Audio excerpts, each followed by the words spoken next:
HSC এর পরে বা এইচএসসি চলাকালীন কিভাবে বাইরে যাওয়ার প্রস্তুতি নিব এই সংক্রান্ত অনেক প্রশ্ন আমরা পেয়ে থাকি। ঠিক আছে? তবে এর উপরে কোনো আসলে কম্প্রিহেন্সিভ ভিডিও তৈরি করা হয় না। তার কারণ একেকটা স্টুডেন্টের, একেকজন অ্যাপ্লিক্যান্টের সিনারিও একেক রকম। তবে আজকে চেষ্টা করব যতটা পারা যায় কাভার করার। ঠিক আছে? সো একটু ভিডিওটা দীর্ঘ হতে পারে। তার কারণ হলো আসলে ১-২ মিনিটে আমরা কোনো সলিউশন এক্সপেক্ট করতে পারি না। কারণ অনেকগুলো ফ্যাক্টর থাকে, অনেক বিষয় বিবেচনা করার থাকে। So without any further ado, let's get started. প্রথমত আমি সবাইকে যেটা বলি যে ঠিক আছে আমি বাইরে যাওয়ার প্ল্যান কেন করছি, আমি কেন বাইরে পড়তে যেতে চাই, সেখানে অনেক ফ্যাক্টর থাকে। আমরা জানি একটা হলো যে আমি বাইরে সেটেল হতে চাই, মানে যে দেশে যাচ্ছি, ফর এক্সাম্পল আমি যদি কানাডাতে যাই বা ইউকেতে যাই, সেখানে আমি পড়াশোনা শেষে সেটেল হতে চাই। সেই সাথে আরেকটা বিষয় খুবই ওতপ্রোতভাবে জড়িত, সেটা হলো শিক্ষা বা পড়াশোনা। আমি সেখানে একটু বেটার এডুকেশন চাই, অথবা কোয়ালিটি এডুকেশন চাই, মানে আমার যা আছে সেটার চেয়ে একটু বেটার। এখন যেই এইচএসসির পরে যখন আমরা প্রশ্নগুলো পাই, সেটা হচ্ছে যে একটা খুবই কমন প্রশ্ন, এইচএসসিতে আগে অ্যাডমিশন দিব, অ্যাডমিশন না হলে বাইরে যাব। এই ক্ষেত্রে I am not sure, correct me if I am রং, আমি বেশিরভাগ ক্ষেত্রে দেখি এই স্টুডেন্টগুলো সাধারণত অ্যাডমিশন টেস্টে, মানে বাংলাদেশের অ্যাডমিশন টেস্টে প্রস্তুতি একটু দুর্বল থাকে বা একটু সংশয় থাকে যে এখানে হয়তো নাও হতে পারে। যদি না হয় তাহলে আমি বাইরে যাব। বাইরে যাওয়া যেন আমার কাছে একটা ইজি এসকেপ, যে ঠিক আছে এখানে আমার হচ্ছে না, সো আমি আইএলটিএস দিব, দেন দিয়ে বাইরে চলে যাব। এখন বলে রাখি যে দেশে যেরকম ইউনিভার্সিটিতে অ্যাডমিশন হওয়া একটু কম্পিটিটিভ এবং সময় সাপেক্ষ, একটু চাপের, স্ট্রেসফুল একটা মানে প্রক্রিয়া। একইভাবে আমি যখন বাইরে যাওয়ার প্ল্যান করছি, এটাও কিন্তু আসলে এরকম না যে আমি অ্যাপ্লাই করলাম আর পরের দিন বা পরের সপ্তাহে চলে গেলাম। এটাও একটা দীর্ঘ প্রক্রিয়া। অনেক সময় অনেকটা ধৈর্যের প্রয়োজন হয়। একবার আইএলটিএস স্কোর যদি আমার আশানুরূপ না আসে, আবার আইএলটিএসটা দিতে হয়। এখানে একটা বড় ইনভেস্টের ব্যাপার আছে, মানে ফাইন্যান্সিয়ালি যদি না আমি ফুল স্কলারশিপ পেয়ে থাকি বা পার্শিয়াল স্কলারশিপ যেটাই হোক পেয়ে থাকি, আরও অনেক প্রক্রিয়া থাকে। পাসপোর্ট করা, আবার ভিসা অ্যাপ্লাই করা, ভিসাটা পাওয়ার ব্যাপার, কোন দেশে অ্যাপ্লাই করছি, ভিসা রিজেকশন কেমন সে দেশে, আমার প্রসপেক্ট কেমন, আমার প্রোফাইল কেমন, সো অনেক অনেক আমাদের প্রস্তুতির ব্যাপার থাকে। ঠিক আছে? তো আমি এখানে বড় বড় দাগে কিছু ব্যাপার আমি ধরে নিচ্ছি এবং সেগুলো নিয়ে ডিসকাস করার চেষ্টা করছি। ঠিক আছে? প্রথমে ধরে নিই আপনি এখন এইচএসসিতে পড়ছেন, মানে আপনি এখন ফার্স্ট ইয়ার বা সেকেন্ড ইয়ারে পড়েন। আপনি মোটামুটি সিদ্ধান্ত নিয়েছেন আগে থেকে যে আমি দেশের বাইরে পড়তে যাব। এই পজিশনটা খুব ভালো। কেন এই পজিশন ভালো বলছি? যে আমি বাইরে যাব বা যাব না এই সম্পর্কে আমার যতটা ক্লিয়ার আইডিয়া থাকবে, ততটা আমার প্রস্তুতিতে, সেটা এইচএসসিতে বলেন বা অ্যাডমিশন টেস্টে বলেন বা বাইরে যাওয়ার ক্ষেত্রে, অনেক ভালো একটা অবস্থানে আপনি আছেন। তো আপনি যদি আগে থেকেই জানেন, আপনি মোটামুটি ডিটারমিন যে নো ম্যাটার হোয়াট, যতই লেংদি প্রসিজার হোক, যতই একটু কঠিন হোক, কম্পিটিটিভ হোক, আমি বাইরে যাবই। সেই ক্ষেত্রে বলব আপনার এই ক্ষেত্রে প্রিপারেশন নেওয়ার বেশ কিছু জায়গা আছে এবং প্রিপারেশন আগে থেকেই নেওয়া উচিত, যদি না আপনি এইচএসসির পরে সময় নষ্ট করতে চান। এখন যদি আপনি মনে করেন আমি ইউএসএতে যাব, সেই ক্ষেত্রে আপনি বা ইঞ্জিনিয়ারিং সাবজেক্ট পড়বো, আপনি আগে দেখবেন যে আপনার আসলে এসএটিটা লাগবে কিনা, স্যাট লাগবে কিনা। আপনার যদি এসএটি না লাগে তাহলে শুধু আপনি টোফেল বা আইএলটিএস এর প্রিপারেশন নেবেন।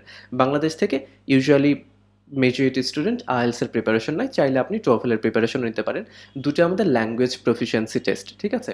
তো এখন আইএলটিএস বা টোফেল, আইএলটিএস এর ক্ষেত্রে যদি আমরা বলি যে আমাদের মোট 4টা মডিউল থাকে, ল্যাঙ্গুয়েজের যে বেসিক 4টা মডিউল থাকে সেগুলো যেমন listening, speaking, reading and writing. এখন বলি আইএলটিএস এর প্রিপারেশনে কি হয়, আপনি প্ল্যান করছেন যে এইচএসসির পরে যে আপনি আইএলটিএস এর প্রস্তুতি শুরু করবেন, ওয়েল আপনি ডেফিনেটলি করতে পারেন। এখন সেই সময়টা পর্যাপ্ত কিনা এটা নির্ভর করছে। এখন আপনি যদি মোটামুটি স্পিকিং পেরে থাকেন বা রিডিং, আপনার ভালো রিডিং স্কিল ভালো, রাইটিং ভালো, তাহলে যে আইএলটিএস এর সাধারণ এবং গতানুগতিক প্রস্তুতি বাংলাদেশ বা পুরো বিশ্বেই যেরকম হয়, একটা মোটামুটি 2 থেকে 3 মাসের প্রস্তুতি, বা আপনি হয়তো 6 মাসই নিলেন, that is more than enough. কিন্তু এখন যদি সিনারিওটা এরকম হয় যে আমি একদমই আমি রাইটিংই পারি না, আইএলটিএস রাইটিং পড়ার কথা, আমি ইংরেজিতে রাইটিং পারি না, আমার রিডিং স্কিল অনেক দুর্বল, আমি একটা প্যাসেজ সলভ করতে গেলে it takes quite a lot of time, আমার অনেকবার ডিকশনারি খুলতে হচ্ছে, অথবা আমি লিসনিং শুনে কিছু বুঝতে পারি না, অথবা আমি বলতে পারি না। সেই ক্ষেত্রে কি হবে, আপনি কি 6 মাস কেন, আপনার জন্য কিন্তু তার বেশি সময় পর্যাপ্ত নাও হতে পারে। তাহলে সেই ক্ষেত্রে কি করবো, আমি কি এইচএসসির পরে যে শুরু করবো, that might be too long, অথবা কখনো ফ্রাস্ট্রেটিং হতে পারে। আপনি মোটিভেশন হারিয়ে ফেলছেন, আপনি আপনার মিডওয়েতে আপনার জার্নিটা শেষ করে দিচ্ছেন। তো এই জন্য আমাদের আগে থেকে প্রস্তুতি নেওয়া দরকার। এমনকি যারা ডিটারমিন যে বাইরে যাবেন কিন্তু আপনার ইংলিশ ভালো বা আইএলটিএস সম্পর্কে জানেন, তবুও কোন বিষয়গুলো, এখন আপনি আইএলটিএস এর প্রস্তুতি নিবেন না শুরুতে। আপনার যদি স্পিকিং এ প্রবলেম থেকে থাকে আপনাকে চেষ্টা করবেন যে আমি কিভাবে আমার স্পিকিংটা ডেভেলপ করব।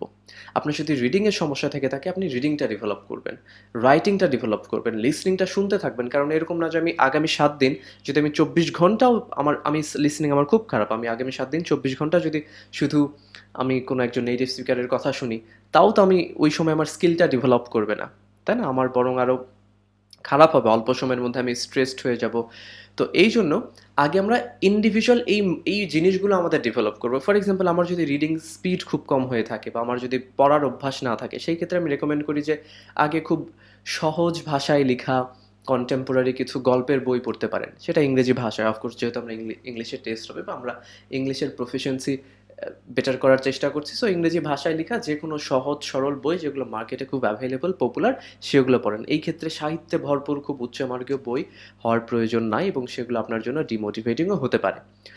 তারপরে ধীরে ধীরে আপনি যখন দেখছেন যে ঠিক আছে আমি ৩ মাস এটা করলাম, মানে আমি এরকম সহজ সহজ কিছু বই পড়লাম, আমি অনেকটা এখন কমফোর্টেবল, আমাকে এখন অনেক কম ডিকশনারি বা অন্য বইয়ের বা গুগলের সহায়তা নিতে হয়, আমি পড়ে অনেকটা বুঝতে পারি, শব্দ না জানলেও অর্থ অনেক ক্ষেত্রে বুঝতে পারি। তখন আপনি ধীরে ধীরে আপনি জার্নাল বা পেরিওডিক্যালস, ম্যাগাজিনস বা নিউজ পেপার্স এই রাইটিংগুলো এগুলোতে যাবেন, ঠিক আছে? কারণ সবসময় ফিকশন রাইটিং হয়তো আপনার জন্য একাডেমিক রাইটিংয়ের জন্য বা ফিকশন রিডিং একাডেমিক রিডিংয়ের জন্য সুইটেবল নাও হতে পারে। সো আপনি এইভাবে ধীরে ধীরে আপনার রিডিংটা বেটার করতে পারেন। তার ফলে হবে কি, শেষে যে আপনি যখন মোটামুটি এইচএসসি দিয়ে ফেললেন, তারপরে ২-৩ মাস পরে আপনার বা তার মধ্যে আপনার রিডিংটা বেশ ভালো একটা অবস্থায় আছে, তখন আপনি দেখবেন যে আসলে আইএলটিএস রিডিংয়ে কী আছে। তখন দেখবেন আইএলটিএস রিডিংয়ে নির্দিষ্ট কিছু ধরা বাঁধা ১০-১২ রকমের প্রশ্ন থাকে, প্যাসেজ থেকে প্রশ্ন থাকে এবং সেখানে সবচেয়ে বড় চ্যালেঞ্জটা হচ্ছে টাইম ম্যানেজমেন্ট। এরকম বলা মানে মেজরিটি স্টুডেন্ট বা টেস্ট টেকার্স বলেন যে আমি যদি আইএলটিএসে আমাকে রিডিং ১ ঘন্টার জায়গাতে ১.৫ ঘন্টা দেওয়া হয় আমি সব প্রশ্নের উত্তরই প্রায় পারবো। কিন্তু এক্ষেত্রে বড় চ্যালেঞ্জটা হচ্ছে টাইম ম্যানেজমেন্ট, যে ১ ঘন্টায় আমাকে ৩টা প্যাসেজ থেকে ৪০টা প্রশ্নের উত্তর করতে হচ্ছে। সো এই ক্ষেত্রে আমার শুধু পড়ে অর্থ বুঝলেও হবে না, আমার রিডিংটাকে স্পিড আপ করতে হবে। এটার একটাই সলিউশন, যত আমি পড়বো আমার রিডিং স্কিল মানে আমার রিডিং স্পিড, সেখান থেকে কোন শব্দগুলোতে আমার ফোকাস করতে হবে, কোনগুলোতে করতে হবে না, এগুলো অনেক বিভিন্ন পদ্ধতি বা মেথডস আছে, সেগুলো আপনি ইউ ক্যান ইজিলি মাস্টার।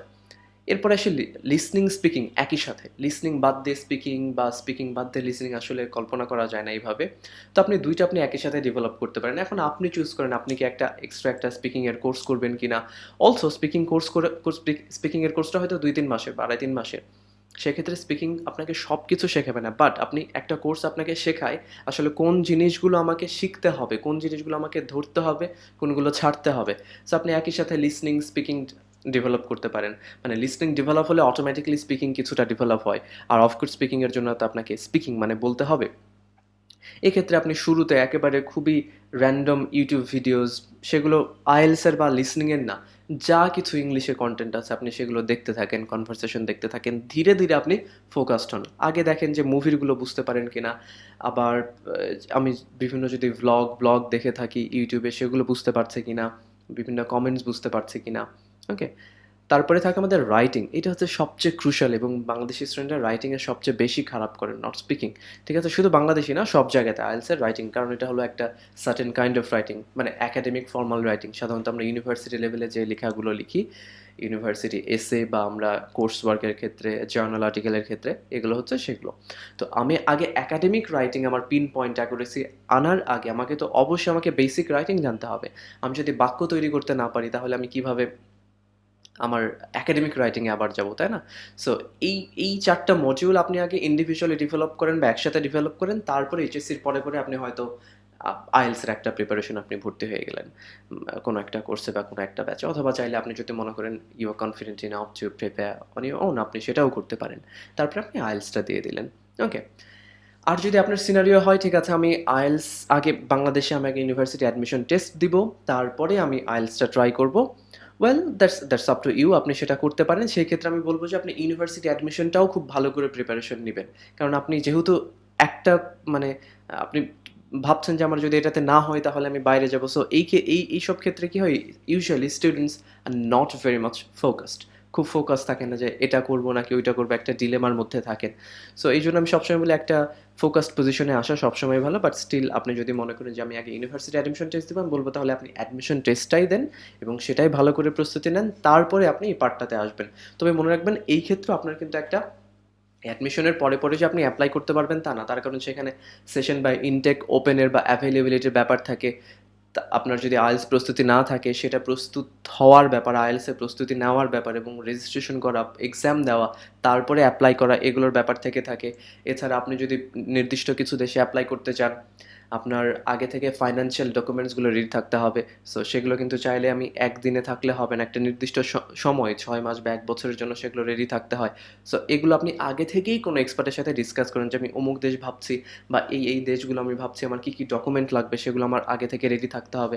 আপনি যখনই কলেজে পড়ছেন সেই অবস্থাতে আপনার কলেজের 3-4 জন টিচারের সাথে বা টিউটরের সাথে আপনি কথা বলে রাখবেন যে আমি আমি বাইরে অ্যাপ্লাই করব বা আমার এরকম প্ল্যান আছে। তো আপনি যদি আমাকে, আমার যখন রেফারেন্স লেটার বা রেকমেন্ডেশন লেটার লাগবে, এনিওয়ে রেফারেন্স লেটার বা রেকমেন্ডেশন লেটার কিন্তু খুবই গুরুত্বপূর্ণ একটি অংশ আমাদের ইউনিভার্সিটি অ্যাপ্লিকেশনের ক্ষেত্রে। এটা নিয়ে আমাদের অন্যান্য ভিডিও দেখতে আপনি আমাদের যে প্লেলিস্ট আছে স্টাডি অ্যাব্রোড, সেখানে দেখতে পারেন। সো আপনি আগে থেকে তাদেরকে বলে রাখলেন যেন পরে আপনি যখন কলেজ থেকে বের হয়ে আসবেন তাদের সাথে কমিউনিকেশনে যেন সমস্যা না হয়। পারলে আপনি তাদের ফোন নাম্বার, ইমেইল, এই কন্ট্যাক্ট ডিটেলগুলো এগুলো নিয়ে রাখলেন, মাঝে মধ্যে কমিউনিকেট করলেন। সো বড় প্রস্তুতির মধ্যে এগুলো। এছাড়া আরেকটা খুব বড় এবং বড় না, সময় সাপেক্ষ প্রস্তুতি আছে, সেটা হলো পাসপোর্ট রেডি করা। আপনি যদি ভাবেন যে এইচএসসির পরে পরে আমি অ্যাপ্লাই করব, সেই ক্ষেত্রে আপনি অফকোর্স আপনার পাসপোর্ট রেডি না থেকেও অ্যাপ্লাই করতে পারবেন, কিন্তু পাসপোর্টটা আপনার রেডি থাকা ভালো, কারণ আপনি যখন ভিসার অ্যাপ্লাই করবেন বা ইউনিভার্সিটি থেকে কনফার্মেশন লেটার পাবেন, আপনার পাসপোর্ট থাকতে হবে। পাসপোর্ট ছাড়া তো আপনি ভিসার অ্যাপ্লাই করতে পারবেন না। অনেক সময়, যেমন এবার আমরা দেখলাম প্যান্ডেমিকের কারণে হয়তো ইমার্জেন্সি প্রক্রিয়াগুলো অনেক দীর্ঘ হলো, হ্যাঁ, দীর্ঘসূত্রিতার ব্যাপার থাকে। সো পাসপোর্টটা আপনি আগে থেকেই করে ফেলতে পারেন।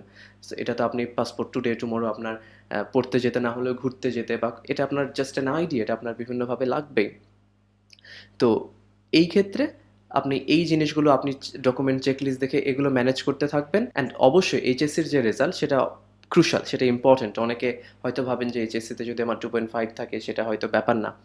এক্ষেত্রে হয়তো আপনার 5ই থাকতে হবে তা না, বাট অফকোর্স আমার রেজাল্ট যত ভালো থাকবে তত আমার জন্য ভালো। কিন্তু আমি বলবো যে এটা কোনোভাবে যেন জিপিএ 4 এর নিচে যেন না আসে, ঠিক আছে? 4 এর নিচে থাকলে যে হবে না তা না, বাট অফকোর্স আমি যেখানে জিপিএ 5 নিতে পারছি, যেখানে আমি চেষ্টা করলে জিপিএ 5 রেজাল্ট হতে পারে আমার, সেখানে কেন আমি জিপিএ 4 বা জিপিএ 3.5 এগুলো আমার হবে? অফকোর্স রেজাল্ট একটা ফ্যাক্টর, তাই তো? সো এক্ষেত্রে যেটা আমি বলার চেষ্টা করছি যে আমার সবচেয়ে দীর্ঘ সময়ের প্রস্তুতিটা হলো আইএলস বা ল্যাঙ্গুয়েজের প্রস্তুতি, ঠিক আছে? সো এইটার জন্য আপনাকে একটু আগে থেকে পরামর্শ করতে হবে, প্ল্যান করতে হবে এবং সেই অনুযায়ী এগোতে হবে, ঠিক আছে? সো এছাড়াও যদি আপনার অন্য কোনো কনসার্ন থেকে থাকে, অন্য কোনো বিষয় আলোচনা করার থেকে থাকে, ডেফিনেটলি আমাদেরকে জানাবেন। আপনি আমাদেরকে হটলাইনে ফোন করতে পারেন, অফিস ডেতে, এছাড়া আমাদেরকে ইমেইল করতে পারেন, ফেসবুকে কোয়েরি রাখতে পারেন। So wish you all the best. Thank you. Bye by.